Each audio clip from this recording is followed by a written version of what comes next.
যে কাওরান বাজারের কোনো এক ভদ্রলোক মুরব্বী কোনো একটা মেয়েকে নাকি মা সম্বোধন করে বলেছে যে মা তুমি ওড়না পরো নাই কেন। আচ্ছা, এটা বলাতে কি উনি খারাপ কাজ করেছেন? একটা মেয়েকে, তার মেয়ের বয়সে একটা মেয়েকে, বাবার বয়সে একটা বাবা যদি রাস্তাঘাটে একটা মেয়েকে বলে মা ওড়না পরো নাই কেন, এটা কি অন্যায়? কিন্তু সেকুলার এবং তথাকথিত সুশীলরা বাংলাদেশটাকে এমন এক জাহান্নামের দ্বার প্রান্তে পৌঁছে দিয়েছে।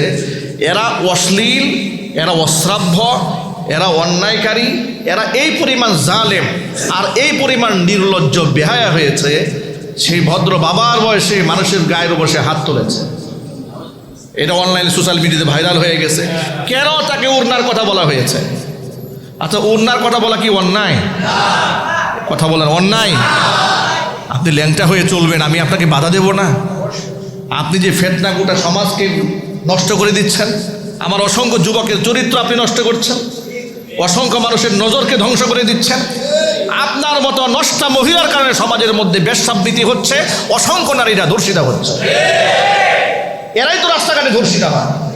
ধর্ষিতা হওয়ার পরে এরপরে ওই শাহবাগের মরে গিয়ে এবার প্রেস ক্লাবের সামনে গিয়ে চিৎ করে শুয়ে থাকে, আহারে আমার সব শেষ হয়ে গেছে। তো খাবার সুযোগ করে দিলে খাবে না? কি বলেন আপনারা?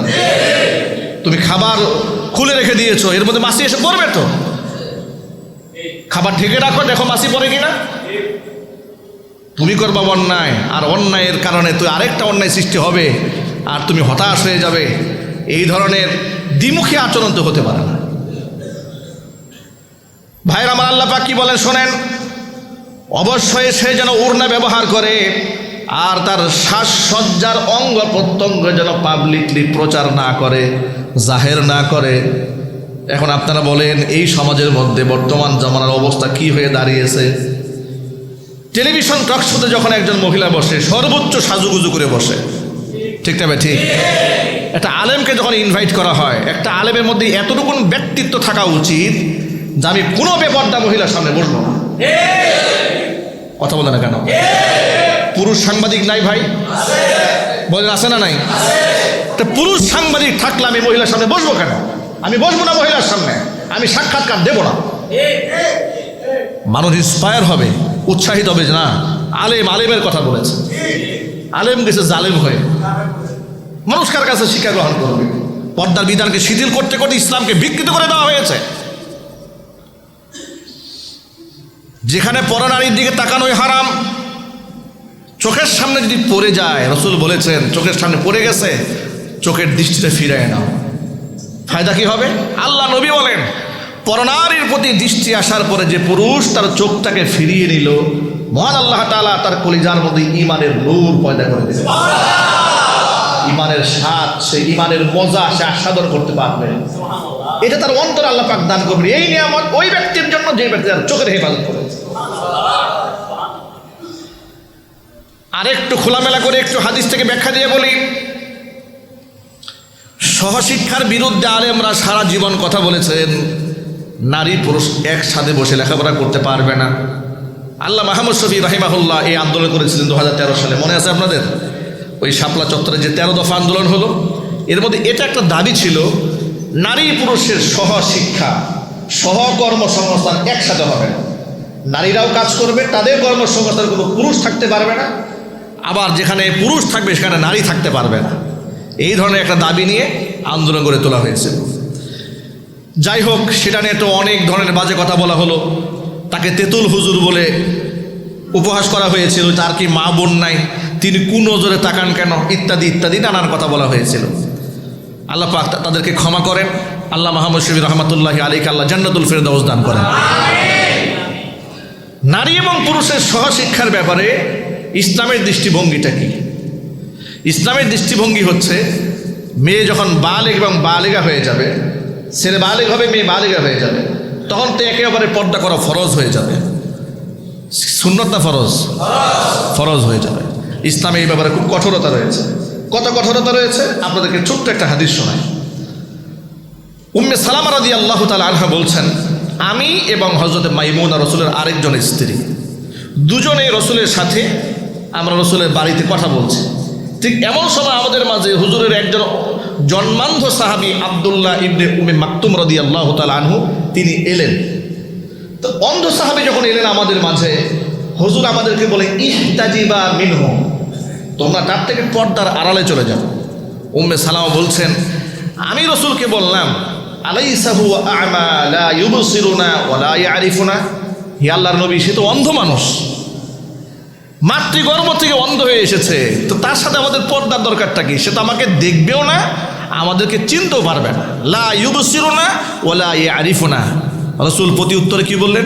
হুজুর বললেন, আফা আমিয়া ওয়ানি আনতুমা আলাস্তুমা তুবসিরানি, সে তো অন্ধ, তোমাদেরকে দেখতে পাবে না। তোমরা দুজন কি অন্ধ নাকি? তোমরা কি তাকে দেখতে পাবে না? তোমরা কি কানা? তোমরা অন্ধ, তোমরা দেখবে না? চলে যাও ভেতরে। সুবহানাল্লাহ। আচ্ছা আপনারা বলেন তো, একজন অন্ধ সাহাবীর প্রতি আমাদের উম্মুল মুমিনিন, আমাদের উম্মাহাতুল মুমিনিন, নবীর স্ত্রী, আমাদের মা হন, তাদের কি খারাপ দৃষ্টি হওয়ার কোনো আশঙ্কা আছে? যদি বলেন আছে? রাসূল তাদেরকে বললেন, চলে যাও ভেতরে। ইহতাজিবা মিনহু, খবরদার তাকাবে না। তারা তো এই যুক্তি দাঁড় করার নাই যে হে নবী, আপনি আমাদেরকেও সন্দেহ করলেন। সুবহানাল্লাহ। আপনি আমাদেরকে সন্দেহ করলেন, একে তো অন্ধ মানুষ, দ্বিতীয় আমরা আপনার স্ত্রী, তা আমাদের মধ্যে খারাপ জিনিস আসবে, আমরা খারাপ নিয়তে তার দিকে তাকাবো, আপনি ভাবলেন কি করে? এই কথা বলেন নাই। উম্মে সালামা বলেন, রাসূল বললেন, তোমরা কি দেখবে না তাকে? চলে যাও ঘরের ভিতরে। আমরা ঘরে চলে আসছি, কারণ রাসূলের প্রত্যেকটা আদেশ, নিষেধ, আদর্শ, আমল, আখলাক গোটা বিশ্ব মানবতার জন্য শিক্ষা। ঠিক কিনা বলেন? এখানের জন্য আমাদের শিক্ষা নাই? আমাদের শিক্ষা আছে। অথচ আমরা কি করেছি? সেই জায়গায় আমরা আমাদের ঘরে প্রাইভেট টিচার রেখেছি উপযুক্ত মেয়ের জন্য। ঢাকা ইউনিভার্সিটিতে পড়ে, কলেজে পড়ে ছেলে, উঠতি বয়সের ছেলে, বয়স তার 22 থেকে 25 বছর, এই ছেলের হাতে 14 থেকে 15 বছর, 16 বছরের মেয়েটা পড়তে দিয়েছে। এরকম গার্জিয়ান মনে হয় কাউরান বাজারে একটাও নাই। আছে না নাই? আহারে কপাল পোড়া জাতি। এরপরে এক রুমের মধ্যে বসাই দিয়া বলে, বাবা একটু ভালো করে দেখে শোনা পড়াইও। এরপরে একটা বেগানা ছেলের হাতে মেয়েকে ছেড়ে দিয়ে বলে, একসাথে তো ইউনিভার্সিটিতে যাও, এগুলো দেখে শুনে রাখো। শিয়ালের কাছে মুরগি বাগিয়ে দিয়ে দিচ্ছে। আবার এটাকে খুব হালকাভাবে নেওয়ার জন্য এই সমাজ, এই নাটক, সিনেমা, পত্রিকা, ম্যাগাজিন, ইউটিউব সব প্রমোট করছে, যেগুলো খুব ভালো জিনিস। আর এগুলার বিরুদ্ধে যারা এই যে কথাটা বলবে, এটা হলো উগ্রবাদী হুজুর, কট্টরপন্থী হুজুর। ঠিক কিনা বলে? আর যে আলেম, এক পাশে মহিলা বসবে, আরেক পাশে উনি বসবেন, বলে এটা মডারেট হুজুর, আধুনিক হুজুর। খোদার কসম, কোরআন আমার সামনে খোলা, আধুনিক ইসলামের নামে যেটা মানুষ এই সমাজে যেটা প্রমোট করে, সেটা ইসলাম নয়, সেটা কুফরি সমাজ ব্যবস্থা। ইসলাম চির আধুনিক। ইসলাম তোমার কাছে দায়বদ্ধ নয়, তোমার আচরণের কাছে ইসলাম বন্দী হবে না। ইসলাম তো চির আধুনিক। 1500 বছর আগে যা ছিল, ইসলাম আজও তাই আছে, থাকবে কিয়ামত পর্যন্ত। তুমি মানতে না পারলে তুমি জাহান্নামে যাবে। ইসলামের উপর দায় দাও কেন? ঠিক কিনা বলেন? আমার প্রিয় বন্ধুগণ, পর্দা পুশিদার ব্যাপারে মা আয়েশা রাদিয়াল্লাহু তাআলা আনহার একটা হাদিস শোনায়। নবীজি সাল্লাল্লাহু আলাইহি ওয়াসাল্লামের জামানায় মহিলারা অনেক সময় জামাতে শামিল হতেন, নামাজে। শুনেছেন না আপনারা? মা বোনরা জামাতে আসতেন। ইসলামের প্রাথমিক যুগে তো নারীরা ঈদগাহেও আসতেন, কিন্তু কখনো নবীজি সাল্লাল্লাহু আলাইহি ওয়াসাল্লাম মেয়েদেরকে মসজিদে আসতে উদ্বুদ্ধ করেন নাই। পুরুষের জন্য মসজিদে গিয়ে জামাতে নামাজ পড়া কি? দেখি উত্তরটা কে কে দিতে পারেন দেখি। ওয়াজিব। জামাতে নামাজ পড়া কি? ওয়াজিব। আর নারীদের জন্য কি? ওয়াজিব, সুন্নত, মুস্তাহাব? কোনোটাই না। ওয়াজিবও না, সুন্নতও না, মুস্তাহাবও না, বরং বুয়ুতুহুন্না খায়রুল লাহুন্না। রাসূল বলেছেন, হে নারীরা, তোমাদের জন্য তোমাদের উত্তম নামাজের জায়গা হচ্ছে তোমাদের ঘর। কোন সুবহানাল্লাহ। একজন নারী রাসূলের কাছে আবদার জানালেন, হে আল্লাহ রাসূল, আপনার পিছনে আমার খুব নামাজ পড়তে মনে চায়। রাসূল বলেন, আমি জানি আমার পেছনে তোমার নামাজ পড়তে মনে চায়, সেটা আমি জানি, কিন্তু তোমাকে বলি আমার পেছনে আমার মসজিদে এসে নামাজ পড়ার চাইতে তোমার এলাকায় নামাজ পড়া তোমার জন্য উত্তম। তোমার এলাকার চেয়ে তোমার বাড়ির তোমার নামাজ পড়া উত্তম। তোমার বাড়ির মধ্যে তোমার আপন ঘরের নামাজ পড়া উত্তম। তোমার ঘরের ভিতরে এক কোণা আলাদা করে তোমার জন্য তোমার নামাজ পড়া উত্তম। সুবহানাল্লাহ। নবীজি সাল্লাল্লাহু আলাইহি সাল্লাম একটি হাদিস, একটি আয়াত পৃথিবীর কেউ দেখাতে পারবে না আল্লাহর নবী মেয়েদেরকে মসজিদে যেতে উদ্বুদ্ধ করেছেন। বরং কি হয়েছে, শুধুমাত্র জায়েজ করে দিয়েছিলেন যাতে মেয়েদের মনে আক্ষেপ না থাকে। হুজুর বলেছেন, লা তামনাউ ইমা আল্লাহি আইয়ুসাল্লিনা ফিল মসজিদ, তোমরা নারীদেরকে মসজিদে নামাজ পড়তে নিষেধ করো। কেউ যদি পড়তে চায় বারণ করো না। আবার সেই ক্ষেত্রে কত কঠোরতা আরোপ করা হয়েছে। নারীরা মসজিদে এসে নামাজ পড়তে পারবে কিনা এই ফিকা তো অনেক কঠিন। কতগুলো শর্ত দেওয়া হয়েছে। 1 নম্বর শর্ত, তিনি 100% পর্দা করে ঘর থেকে বের হতে হবে। 2 নাম্বার, তিনি এইভাবে নিশ্চিত হতে হবেন যে আমার দ্বারা কোনো ফিতনা হবে না কিংবা আমি কোনো ফিতনায় পতিত হব না। 2 নাম্বার 3, রাস্তায় পুরুষের সাথে আমার ধাক্কাধাক্কি হবে না। নাম্বার 4, আমার নামাজের জন্য একদম আলাদা সেফটি ব্যবস্থাপনা রয়েছে। এতগুলা শর্ত, ফিতনার কোনো আশঙ্কা নাই। উনি তোরা নিজস্ব সক্রিয়তা নিয়ে চলতে পারবে, পুরুষের সাথে ধাক্কাধাক্কি লাগবে না। এতগুলা শর্ত দিয়ে তাদের জন্য জায়েজ করা হয়েছে, উদ্বুদ্ধ করা হয় নাই। সুবহানাল্লাহ। এবার শুনেন, উম্মুল মুমিনিন মা আয়েশা রাদিয়াল্লাহু তাআলা আনহা কি বলেন? মা আয়েশা রাদিয়াল্লাহু তাআলা আনহা বলেছেন, লাউ